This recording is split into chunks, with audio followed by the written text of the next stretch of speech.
Subscribe for more content. एक गरीब लकड़हारा जंगल के करीब रहता था। वो रोज जंगल में जाता, लकड़ियां काटता और उसे शहर में ले जाकर बेच देता था। वो इस सोच के साथ जमीन भी खोदता था कि कभी शायद इसमें से इसे खजाना मिल जाए और उसकी जिंदगी सांवर जाए। इसी उम्मीद के साथ वो रोजाना अपने साथ जंगल में बेलचा और कुल्हाड़ी भी लेकर भी जाता था। एक दिन खजाने की तलाश में जमीन खोदने लगा। अचानक इसे एक बहुत बड़ी देग नजर आई। वो इस देग को देखकर बहुत खुश हुआ और दिल ही दिल में सोचने लगा, लगता है कि इस देग के अंदर कोई खजाना छुपा हुआ है। जभी तो उसे किसी ने जंगल में दरख्त के पास जमीन खोद कर दबाया हुआ है।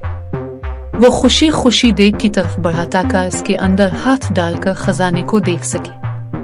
जारी है, इसने जब देग में हाथ डाला तो उसे पता चला कि देग अंदर से बिल्कुल खाली थी। उसने गुस्से में देग उठाकर दरख्त के पीछे रख दी। कुछ देर वो खजाने की तलाश में जमीन खोदता रहा, लेकिन इसके हाथ कुछ न आया। इसने गुस्से में कुल्हाड़ी उठाकर दरख्त के पास फेंक दी और थक हार कर दरख्त के करीब बैठ गया। अचानक इसकी नजर देग पर पड़ी। इसने देखा कि वो कुल्हाड़ी इस देग में जा गिरी थी और अब देग में 100 कुल्हाड़ियां मौजूद थीं। वो उन कुल्हाड़ियों को देखकर बहुत हैरान हुआ। साथ ही इसे ये भी समझ में आ गया कि यह देग कोई आम सी देग नहीं है, बल्कि ये कोई जादुई देग है। जभी तो उसकी एक कुल्हाड़ी 100 में तब्दील हो गई है। वो खुशी खुशी इस देग को उठाकर घर में ले आया।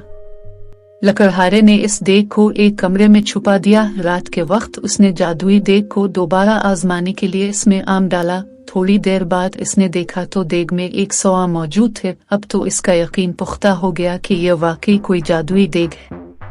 वो इस देग से सोने के सिक्के वगैरह निकाल कर उन्हें बेचता रहा और अमीर हो गया। अमीर होने के बाद वो दूसरे गरीबों की मदद करता था। इसके पास अगर कोई गरीब शख्स आता था तो वो कभी इसे खाली हाथ नहीं लौटाता था। यही वजह है कि वो मुल्क भर में अपनी सखावत की वजह से मशहूर हो गया। इसके अचानक अमीर हो जाने और जादुई देग की कहानी हर जगह फैल गई। इस मुल्क के बादशाह के पास भी इस जादुई देग की खबर पहुंची। बादशाह बहुत लालची था। इसके पास अपना बहुत सारा खजाना मौजूद था। इसके बावजूद इसे मजीद खजाने की हवस थी। इसने सोचा कि यह देग अगर उसे मिल जाए तो इसके खजाने में मजीद इजाफा हो जाएगा। इस सोच के साथ बादशाह ने हुक्म दिया कि लकड़हारे और उसकी देग को महल में लाया जाए। खादिम गए और बादशाह की हुक्म की तकमील की और लकड़हारे को देग समेत पकड़कर महल में ले आए। लकड़हारे से बादशाह ने वो देग ले ली और उसका मुआयना करने लगा।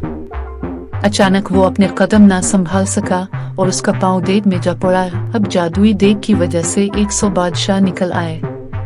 एक जैसे 100 बादशाह में एक असली बादशाह था, बाकी जादुई थे। वो सब देग के हुसूल और लालच की वजह से एक दूसरे से लड़ने लगे। यूं सब ने एक दूसरे को जादुई देग के लालच में कत्ल कर दिया। यूं लालच की वजह से असल बादशाह खुद भी जिंदा न रहा। लकड़हारे ने खामोशी से अपनी जादुई देग उठाई और इसे लेकर अपने घर चल दिया। प्यारे बच्चों, लालच करना बारी बात होती है। अगर किसी के पास अब से ज्यादा अच्छी चीज मौजूद है तो आप इससे हसद ना करें, बल्कि जो कुछ आपके पास मौजूद है इस पर शुक्र अदा करें।